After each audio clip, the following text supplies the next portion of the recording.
अब बात करते हैं यहाँ पे अपने मैटर वेव्स की या फिर डी ब्रॉगली की जो आपकी डुअल नेचर ऑफ लाइट की प्रॉपर्टीज़ हैं उसकी बात करते हैं यहाँ पे, ठीक है। सो हम ये कहते हैं wave associated with any moving material particle are known as आपकी डी ब्रॉगली वेव्स या फिर matter waves. So de Broglie propose कि कभी भी कोई भी पार्टिकल जो मूव करता है, तो कोई भी पार्टिकल जब मूव कर रहा है बिकॉज उसके मूवमेंट की वजह से, because of its movement it creates waves, और उस वेव्स को हमने नाम दिया यहाँ पे मैटर वेव्स। या length of de Broglie waves और matter waves is known as de Broglie wavelength. तो आपकी जो वेव्स प्रोड्यूस हुई हैं आपके मोशन की वजह से, पार्टिकल के मोशन की वजह से, उनको हमने यहाँ नाम दिया डी ब्रॉगली वेव्स या फिर मैटर वेव्स। उनकी जो वेवलेंथ है उसको हम कहते हैं यहाँ पे डी ब्रॉगली वेवलेंथ।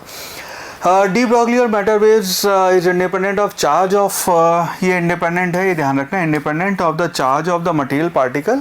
तो वो चार्ज आपका क्या है उससे फ़र्क नहीं पड़ता, तो आपका इलेक्ट्रॉन जाए, चाहे आपका प्रोटॉन जाए, चाहे आपका फोटॉन जाए, उससे आपका कि उसका चार्ज आपका पॉजिटिव है, नेगेटिव है, ज़ीरो है, वो उससे फ़र्क नहीं पड़ेगा, वो आपकी डी ब्रॉगली वेवलेंथ में या उसके वेव्स की प्रॉपर्टीज़ में कंट्रीब्यूट नहीं करेगा।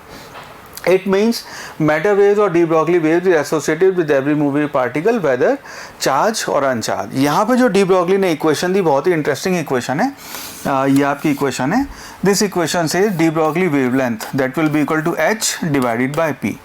h जो है वो अपना, इसको फोटो इलेक्ट्रिक इफेक्ट में हम कवर कर चुके हैं। h जो है वो आपका प्लैंक्स कांस्टेंट है, वो h की जो वैल्यू होती है उसको हम लिखते हैं 6.6 मल्टीप्लाइड बाय 10⁻⁻34 जूल सेकंड। इसको ध्यान रखना है, यूनिट इसकी जूल सेकंड है। कई बार यूनिट डायमेंशन के चैप्टर में इस पे सवाल बन जाता है। ये आपकी h की वैल्यू हो जाएगी, आपका प्लैंक्स कांस्टेंट है। और जो p है ये आपका मोमेंटम है, और अगर आपको वेलोसिटी दे रखी है तो उसको आपको डायरेक्ट mv भी लिख सकते हैं उसको, ठीक है। नेक्स्ट यहाँ पे जो आपके लिए इंपॉर्टेंट फॉर्मूलाज है इस चैप्टर में वो ये है कि आपको ये ध्यान रखना है, हमने यहाँ पे लिखा lambda is equal to h by p. Now इसको हम लिख सकते हैं h बाय mv, और P को ये जो हमने यहाँ पे काइनेटिक एनर्जी और मोमेंटम का जो रेशो है उसको हम यूज़ करेंगे। हम यहाँ पे लिखते हैं कि P square divided by 2m, जो उसको हम काइनेटिक एनर्जी K के बराबर लिखते हैं। ये आपकी उस पार्टिकल की एनर्जी होगी, और इसी को यूज़ करके हम कह सकते हैं आपका momentum P will be equal to √2mk। Right, इसी को हमने यहाँ यूज़ करके कहा कि इसको लैम्डा, उसको हम एनर्जी अगर हमें दी हुई कि 1 इलेक्ट्रॉन वोल्ट 4 इलेक्ट्रॉन वोल्ट ये आपकी एनर्जी है, सो h by divide by 2me ये आपकी वेवलेंथ हो जाएगी उसकी मैटर वेव की। और इसी को अगर हम वो वाला सिनेरियो यूज़ कर रहे हैं जो आपका एक्सपेरिमेंट था कि ये आपका सेटअप है, आपने एक चार्ज पार्टिकल को यहाँ से यहाँ मूव करवाया है और आपने इसको v पोटेंशियल यहाँ से अप्लाई किया है, ठीक है। सो जो v पोटेंशियल अप्लाई किया है उसकी वजह से जो आपकी एनर्जी, काइनेटिक एनर्जी आ जाएगी, उसकी वैल्यू आपकी qv के बराबर हो जाएगी। तो उसी को हमने एनर्जी को यहाँ पे प्लेस कर दिया qv में। नाउ नेक्स्ट, ये आपको फॉर्मूले डायरेक्ट ध्यान रखने हैं इस चैप्टर के लिए। नेक्स्ट यहाँ पे हमने चीज़ों को सिंप्लीफाई कर रखा है, अपने अलग अलग जो डिफरेंट तरह के पार्टिकल्स होते हैं उसके हिसाब से आपको डायरेक्ट इनकी वैल्यू याद होनी चाहिए। डायरेक्ट इनकी वैल्यूज़ पे सवाल बनते हैं अपने। सो यहाँ पे हम कहते हैं इलेक्ट्रॉन और आपका फोटोन और अल्फा पार्टिकल, और या फिर ये जो गैस मॉलिक्यूल्स हैं उसके लिए आप इनको डायरेक्ट ऐसे यूज़ कर सकते हैं। तो इलेक्ट्रॉन के लिए जब हमने यहाँ पे h2m और इसकी वैल्यू डाली, इलेक्ट्रॉन का चार्ज, इलेक्ट्रॉन का मास h, उसको जो हमने कैलकुलेट किया तो ये वैल्यू आई। और इसको थोड़ा सा और मैं आपको अंदाज़ा दे दूँ, ये √150 डिवाइडेड बाय √v आता है, ठीक है। और √50 12.27 होगा। डायरेक्ट इस वैल्यू पे सवाल बनते हैं, डायरेक्ट आपको आधे मिनट के अंदर अंदर इसका रिजल्ट मिल जाएगा। सिर्फ v की वैल्यू डालनी होती है आपने, आपका रिजल्ट आ जाएगा। सो ये चारों वैल्यूज़ आपको ध्यान रखनी है। यहाँ पे हम कहते हैं इलेक्ट्रॉन के लिए 12.27 divide by √v in angstrom आपकी लैम्डा की वैल्यू आएगी, वेवलेंथ होगी।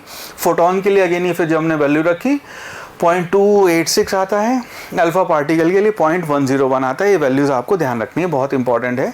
और जब हम गैस पार्टिकल की बात करते हैं उसके लिए जो आपकी एनर्जी वाली जो टर्म थी, जो नीचे हम इसको एनर्जी लिख रहे थे, ये वाला, उसको हम 3mkt लिखते हैं, where k is R Boltzmann constant. ये आपको डायरेक्ट रिजल्ट याद होना चाहिए, डायरेक्ट सवाल बनाएंगे इसके ऊपर, ठीक है। Alright, so this concludes the chapter. बहुत ही छोटा सा, बहुत ही प्यारा सा चैप्टर है, इसके अलावा और कुछ नहीं है इस चैप्टर में। कि लैम्डा है उसकी वैल्यू h बाय पी होती है, और आप लैम्डा अगर कैलकुलेट करना हो तो ये सारे वैल्यूज़ को हम ऐसे ऐसे करके कैलकुलेट कर सकते हैं। अब इसके बाद हम इसके सवाल सॉल्व करना शुरू करते हैं। ऑलराइट, अगला सवाल देखते हैं। यहाँ पे सवाल कहता है wave is associated with matter, अपने यहाँ पे 4 ऑप्शन दे रखे हैं।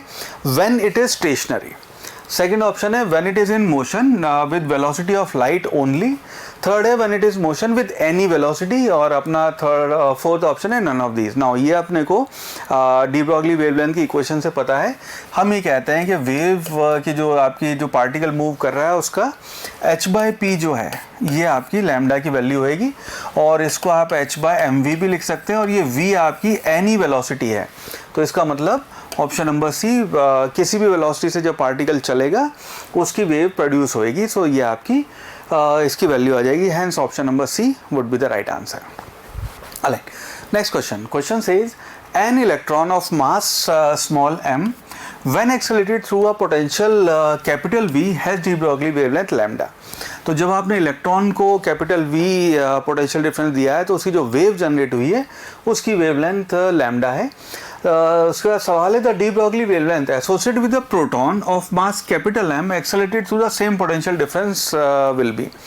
ये बात अपने को पता है, हमने यहाँ पे लिखा था जो अपना स्टैंडर्ड फॉर्मूला है, lambda will be equal to h/p, और इसको हमने लिख दिया था this will be equal to h/√2m k, और k को हम यहाँ लिख देंगे qv, आपका qv ये चार्ज हो जाएगा।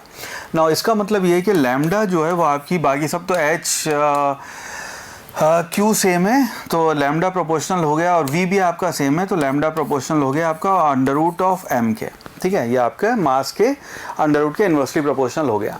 तो उस केस में हम यहाँ पे लिख सकते हैं lambda proton divided by lambda electron will be equal to under of mass of proton divided by mass of electron. Now यहाँ पे अपने को मास ऑफ ये कैपिटल M और स्मॉल m दिया हुआ है, which means lambda p will be equal to lambda electron जो अपने को लैम्डा दिया हुआ है multiplied by m divided by ये छोटा m आएगा डिवाइडेड बाय स्मॉलर m। तो ये अपना फाइनल आंसर हो गया, प्रोटॉन का ही हो जाएगा। हेंस हम कह सकते हैं option number D would be the right answer for this particular problem. Alright, next question says an AIR station, All India Radio Station is broadcasting the waves of wavelength अपने को दिया हुआ है lambda 300 meters. If the radiating power of the transmitter is 10 kilowatt, ये अपने को radiating power दी हुई है 10 kilowatt, then number of photons radiated per second क्या होएगा, हमें बताना है number of photon कितने radiate होंगे। ना ये भी हमने थ्योरी में बात की थी, हम यहाँ पे लिखते हैं जो आपकी पावर वो होएगी। ऑलराइट, इसको ऐसे देखते हैं। हमने कहा था कि आपके जो नंबर ऑफ टोटल फोटोन जो रिलीज हो रहे हैं आपके पर सेकंड, उसको आप लिखेंगे total power divided by individual energy, आपकी एक फोटोन की जो इंडिविजुअल एनर्जी है उसके बराबर करेंगे। ना यहाँ पे पावर तो अपने को 10 किलोवाट दी हुई है, इंडिविजुअल एनर्जी जो है उसको आप लिखेंगे P डिवाइडेड बाय ये हो जाएगी hc मल्टीप्लाइड बाय लैम्डा, ये आपकी इंडिविजुअल एक फोटोन की पावर हो जाएगी। ना इसकी अगर हम यहाँ पे वैल्यू रख दें, सो ये अपने को दिया हुआ है फोटोन जो है उसकी पावर जो है वो अपने को दी हुई है 10 multiplied by 10 to the power 3 multiplied by lambda है, लैम्डा अपने को दिया हुआ है 300 मीटर्स डिवाइडेड बाय h की जो वैल्यू होती है उसको आप लिखेंगे 6.6 multiplied by 10 to the power -34 multiplied by c 3 into 10 to the power 8। Now इसको जब हम कैलकुलेट करेंगे सो एक 3 तो इससे 3 कैंसिल हो जाएगा, 10 की पावर 3 और 4 और 5 और 6, और ये ऊपर जाके -2 तो ये बन गया 10 की पावर ये आ गई 34 मल्टीप्लाइड बाय 10 की पावर ये बना 6 मल्टीप्लाइड बाय 10 की पावर ये आ गया -8। नाउ इसको और डिवाइडेड बाय ये हो गया आपका 6.6। नाउ जब हम इसको कैलकुलेट करेंगे सो इसकी वैल्यू हो गई 1 डिवाइडेड बाय आपका 6.6 मल्टीप्लाइड बाय 10 की जो पावर आई ये आ गई 40 में से आपने 8 माइनस किया, ये आ गया +32, ये इसकी वैल्यू हो गई। ना इसको अगर हम मैं 100 करके इधर वापस ले आएँ सो ये हो जाएगा 100 डिवाइडेड, मैं कैलकुलेट करना सिखा रहा हूँ, multiplied by 1.6 multiplied by 10 to the power 30, 10 to the power 30। ना ये अगर इसको हम ये लिखेंगे ये हो गया आपका 6.6 को अगर मैं लिखूँ 100 डिवाइडेड बाय 2 मल्टीप्लाइड बाय 3.3,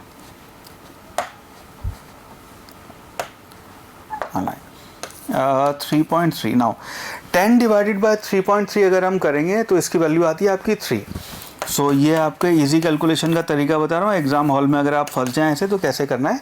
तो ये इसकी वैल्यू हो गई 30 डिवाइडेड बाय 2, बिकॉज ये 10/3 जब आपने 3.3 किया, इसकी वैल्यू आएगी आपकी 3 मल्टीप्लाइड बाय 10 करके 30 बना, divide by 2 multiplied by 10 to the power 30। Now इसको जब आप सॉल्व करेंगे इसकी वैल्यू हो गई 1.5 multiplied by 10 to the power 31। ये आपकी वैल्यू आ जाएगी, हेंस आपको option number B would be the right answer.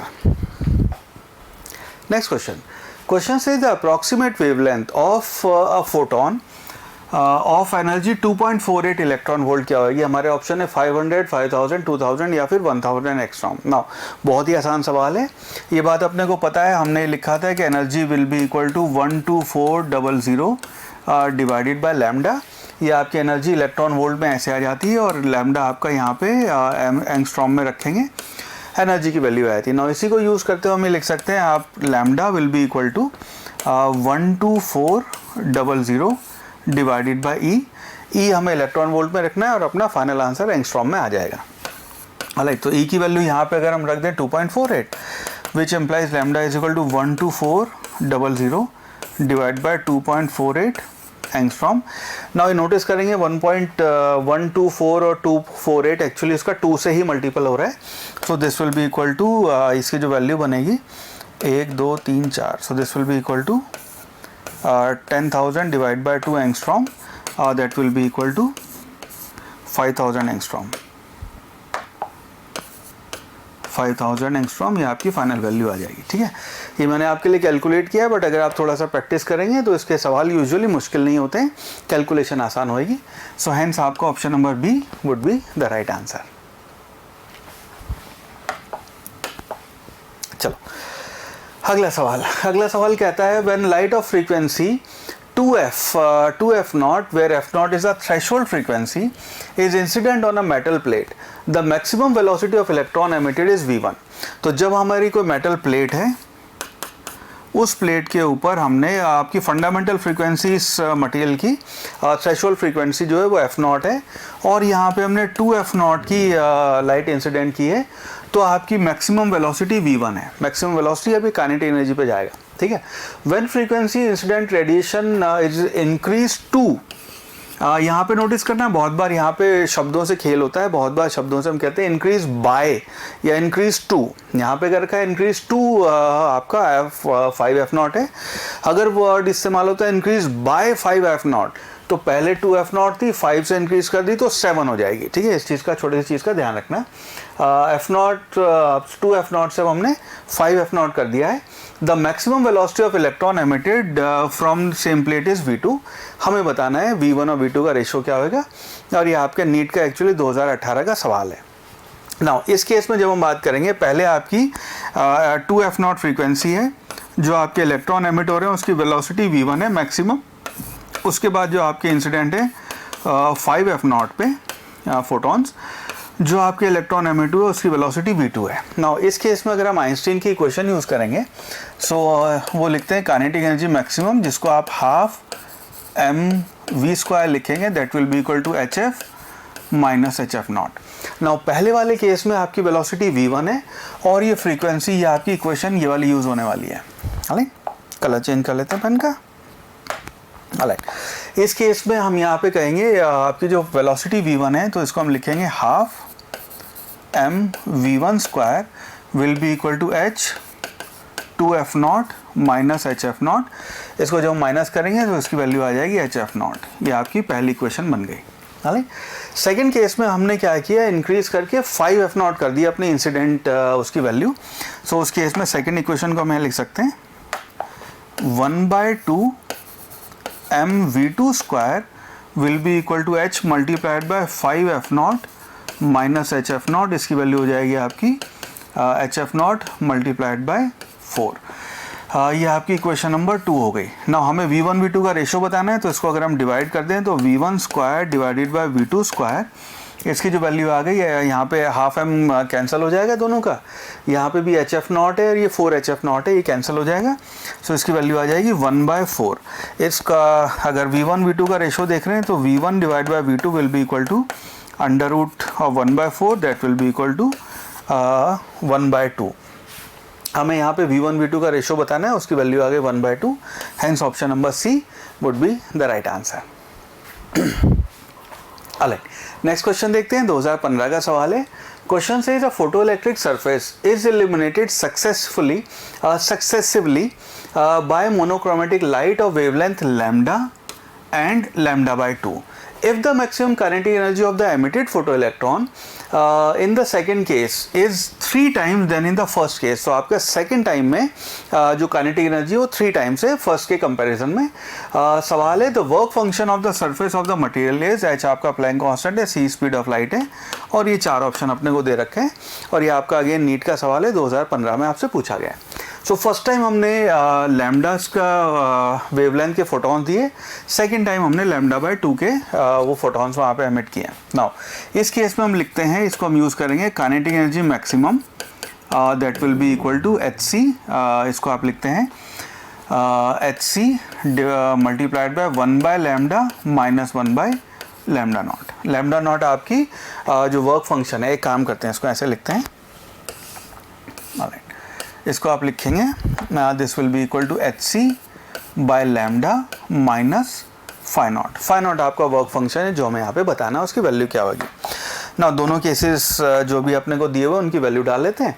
तो पहली बार में आपकी लैम्डा की वेवलेंथ हमने यूज़ की, सो उसको हमने लिखा kinetic energy 1 will be equal to H C by lambda minus phi naught. ठीक है, सेकेंड टाइम में हमने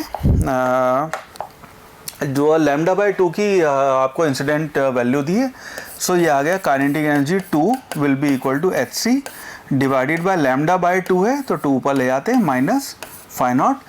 ये आपके सेकंड केस में वैल्यू हो गई, तो ये आपका फर्स्ट इक्वेशन, ये आपकी सेकंड इक्वेशन हो गई ना। उसके बाद हमें दिया हुआ है कि the maximum kinetic energy of the emitted photon in the second case is 3 times, यानी कि ke2 जो है वो आपका ke1 के 3 टाइम्स के बराबर है, तो उसको 3ke1 लिख लेते हैं। ठीक है, अब इन दोनों को अगर हम डिवाइड कर दें तो हम इसको लिख सकते हैं, लेफ्ट हैंड साइड आ जाएगी 1/3 will be equal to H C by lambda minus phi naught divided by 2hc by lambda minus phi naught. Now अब इसको कैलकुलेट करने के लिए हम एक काम करते हैं, इसको इधर ले आते हैं, इसको इधर ले आते हैं, सो हम क्रॉस मल्टीप्लाई कर देते हैं। So this will be equal to 2hc by lambda minus phi naught will be equal to 3hc by lambda minus 3 phi naught. ना हमें फाई नॉट की वैल्यू बतानी है, तो इस फाई नॉट को इधर ले आते हैं, इसको इधर ले आते हैं। सो इसको जब हम इधर लाएंगे, सो ये आपका 3 फाई नॉट जो है इधर प्लस बन जाएगा, माइनस फाई नॉट करके लेफ्ट हैंड साइड आपकी हो जाएगी 2 phi naught will be equal to उधर ले जाएंगे। सो 3hc बाय लैम्डा में से 2hc बाय लैम्डा माइनस करेंगे, सो ये आ जाएगा hc बाय लैम्डा। इसका मतलब ये है कि आपका जो फाई नॉट है उसकी वैल्यू हो गई 2 से इसे डिवाइड कर देते हैं, सो ये आ जाएगा hc by 2 lambda. Lambda naught नहीं है, ये लैम्डा। ये आपका फाइनल आंसर हो गया। सो बेस्ड ऑन दिस हम ये कह सकते हैं कि option number B hc by 2 lambda naught would be the right answer. Next question, ये आपसे नीट 2015 में पूछा गया। Question says which of the following figure represent the variation of a particle momentum and associated de Broglie wavelength. आपकी जो wavelength है और momentum है उन दोनों के बीच में रिलेशन क्या होगा, उसका ग्राफ हमें बताना है, इनमें से कौन सा होगा। ना रिलेशन अपने को पता है, लैम्डा इज इक्वल टू हम h बाय पी लिखते हैं। सो इसका मतलब है लैम्डा और p जो है वो आपके इन्वर्स प्रोपोर्शनल हो गए, हेंस इनका जो ग्राफ बनेगा वो आपका हाइपरबोलिक ग्राफ आएगा, and hence option number B would be the right answer. वो आपका हाइपरबोलिक वेरिएशन है, इसको आप स्ट्रेट लाइन वेरिएशन कहते हैं विद अ पॉजिटिव स्लोप, ये स्ट्रेट लाइन वेरिएशन है विद अ नेगेटिव स्लोप, ये आपका पैराबोलिक वेरिएशन है, वो आपका हाइपरबोलिक वेरिएशन होगा। So option number B would be the right answer. Alright, next question. Question says 2012 का सवाल है आपके एग्जाम का। Question says if momentum of an electron is changed by p, small p से अगर हमने उसे चेंज किया है, then the de Broglie wavelength associated with it changes by 0.5%। तो अगर हमने मोमेंटम में आपका जो इलेक्ट्रॉन का मोमेंटम जो है उसको p से चेंज किया है, तो आपकी जो वेवलेंथ है वो 0.5% से चेंज हो जाती है। सवाल है कि इनिशियल मोमेंटम कितना होएगा। ना ये थोड़ा सा एरर हैंडलिंग उस पर हो जाएगा, एरर जो हमने सीखा है एरर एनालिसिस करना, उसके बेसिस पे भी सवाल ये सॉल्व होएगा, तो ध्यान दीजिएगा। अपना जो रिलेशन है हम ये कहते हैं कि lambda is equal to H by P. तो अगर हम यहाँ पे जो डेल्टा लैम्डा की अगर हम बात करें एरर एनालिसिस करके, so delta lambda by lambda will be equal to delta P by P. ये आपकी पी में जो चेंज आया है डिवाइडेड बाय ओरिजिनल वैल्यू हो जाएगा। नाउ ये जो है अगर आप परसेंटेज वैल्यू देखेंगे तो ये वैल्यू अपने को दे रखी है, दिस इज 0.5। तो इसको एक काम करते हैं, मल्टीप्लाइड बाय 100 कर लेते हैं दोनों तरफ। ये वैल्यू अपने को दे रखी है 0.5%। सो देखिए इसकी वैल्यू हो गई 0.5 will be equal to delta P जो है वो हमें स्मॉल चेंज जो है वो पी दिया है, छोटा सा change, divided by original value आपकी एक काम करते हैं, ओरिजिनल वैल्यू जो है उसे P1 लिख लेते हैं, आप P0 कह देते हैं, original value P0 multiplied by 100। Now P0 को इधर ले आते हैं, सो आपका जो ओरिजिनल P0 है that will be equal to P multiplied by एक मिनट,